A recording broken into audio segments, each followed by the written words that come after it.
bonjour, donc je suis F2B, je suis directeur artistique et en fait là l'objectif de ma présence sur le MAC Paris, c'est de faire mieux comprendre l'œuvre de Luc Barovecchio aux passants que je vais pouvoir interpeller, donc leur faire rentrer dans effectivement sa démarche artistique, ce côté conceptuel qu'il a au niveau de l'art, et ils sont effectivement la partie interactive. Et dessus j'indique aussi le taux de rémunération. D'accord. Combien tu vas gagner si tu vends quelque chose, et combien tu gagneras après, ce sera en fonction de tes ventes, et ce sera crédité sur une autre œuvre qui est un compte en banque dès que tu auras vendu quelque chose. D'accord. Et avec ces sous-crédités te permettront ensuite d'acheter de mes œuvres. Tu veux 15%? Ouais, très bien, 15. Voilà, donc, par contre il faut que j'aille bosser maintenant. Alors, Luc Barovecchio est un artiste qui fait des terrains de tennis et des terrains de football. À chaque fois, il a comme ça un travail ou économique ou interactif pour faire passer des idées. Si vous voulez de l'acheter, c'est moins cher.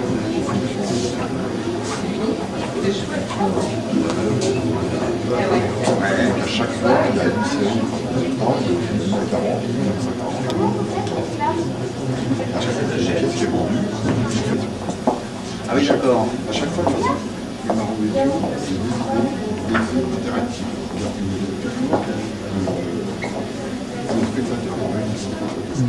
Ça rompt un peu les codes.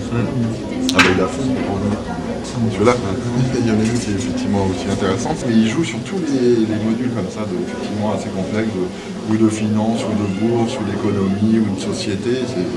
Et à chaque fois, il y a vraiment une volonté. Alors, voilà, moi je l'achète pas cher, ou là au contraire, oui, entre guillemets, je me fais plaisir, et je serai presque mécène en me forçant par la suite à acheter donc plus cher, chose qui est effectivement rare dans notre société actuelle. Ouais. On est plutôt à tirer les prix que... Et le dernier, celui-là, qui est effectivement peut-être le plus complexe. Voilà, donc là, c'est effectivement à chaque fois un regard sur la société et sur... Là, par exemple, c'est encore autre chose. Là, c'est vous qui allez faire la démarche d'acheter plus ou moins cher. Alors, bon, il n'y a pas que des choses effectivement un peu morbides, mais des choses un peu plus ludiques, là, pour le coup. Bon, là, c'est peut-être entre guillemets, la plus simple à comprendre. Sur la guerre, et à chaque fois, on a une interactive. Et après, il vous fait plus ou moins participer.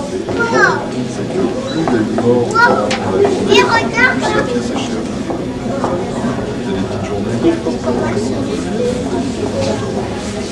Donc reste à définir quel pourcentage tu voudrais pour ta prestation à ton avis. Je voudrais que le pourcentage soit directement proportionnel au nombre de mois pendant lequel l'ouvrage est resté invendu. Bon, ça va être compliqué à calculer tout ça. Oui. Combien tu veux? 5%, c'est à toi de décider. Hein. Moi, je suis là. Oh non, allez, on va te mettre plus. Si tu veux quelque chose de 10%, on est 10% artistique quand même. Okay. 10% artistique. Souvent le score, le résultat, bon, voilà, vous regardez, vous appréciez ou vous appréciez pas, mais vous êtes simplement en train de regarder. Là, c'est vraiment, vous participez, vous êtes effectivement dans une démarche de création. Il y a toujours un comme pour les aussi, en fait. Toujours. Là, exactement, là, c'est pareil. Là, c'est une démarche qui est effectivement, on le trouve un petit sujet, c'est que vous allez choisir dans la série une photo, et c'est vous qui allez donner le prix en fonction de la photo. Pour la même série photo, vous pouvez très bien l'acheter à 40 € ou à 145. C'est vous qui allez être effectivement acteur en disant, ah voilà, moi j'estime qu'elle vaut que 40, ou au contraire, moi j'estime que ça me parle et elle vaut 145, et donc c'est vous qui choisissez. Et à chaque fois, en fait, une des pièces qui est achetée, elle est remplacée par une nouvelle photo qui est 5 € plus chère que la plus chère. Donc comme ça monte et une sorte de fluctuation qui se crée. C'est le marché. C'est le marché. C'est toujours souvent lié à l'économie, à la société, avec un petit côté.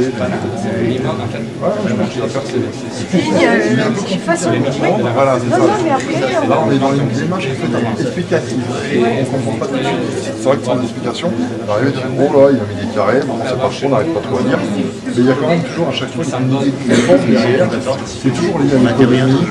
Voilà, on intervient toujours, et c'est toujours lié à l'économie et à la société. En fait, il a toujours cet regard très ironique par rapport, surtout au rapport entre le coût de l'art, la valeur de l'art et la valeur économique. C'est déjà en réflexion sur l'espace, mais par exemple là, c'est un ouvrage qui concerne le conflit entre Israël et Gaza.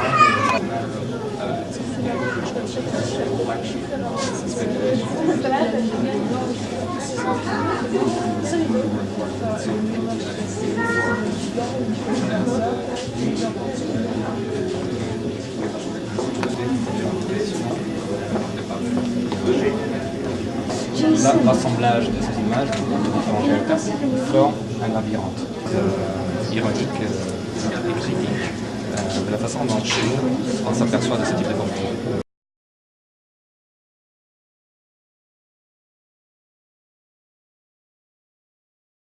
Alessandro, attends, je t'ai pas interviewé, alors fallait pas partir comme ça très vite. Alors je vais savoir vas-y, présente-toi un petit peu. Alors oui, c'est Alessandro Deli Ponti, architecte urbaniste. J'ai une agence romaine qui s'appelle KH Studio avec Marco Teofili et Davide Curato Soprano. Je travaille sur des projets urbains et sur des concours architecturaux et j'ai fait un doctorat à Lille sur les thématiques de l'économie de la connaissance et l'aménagement urbain. Et voilà, c'est un peu ça. Alors qu'est-ce que tu as pensé de cette performance pour toi? Ça s'est bien passé? C'est très bien passé, c'était très naturel pour moi d'exposer aux gens les ouvrages de Luc Barovecchio, vu qu'on a, je pense, une affinité intellectuelle dans la vision des choses, le rapport entre valeur de l'art et valeur économique. Donc ça m'a fait vachement plaisir de pouvoir partager ça avec d'autres gens qui aiment l'art contemporain. Bah, merci beaucoup pour ta participation. À bientôt. Ciao. Ciao.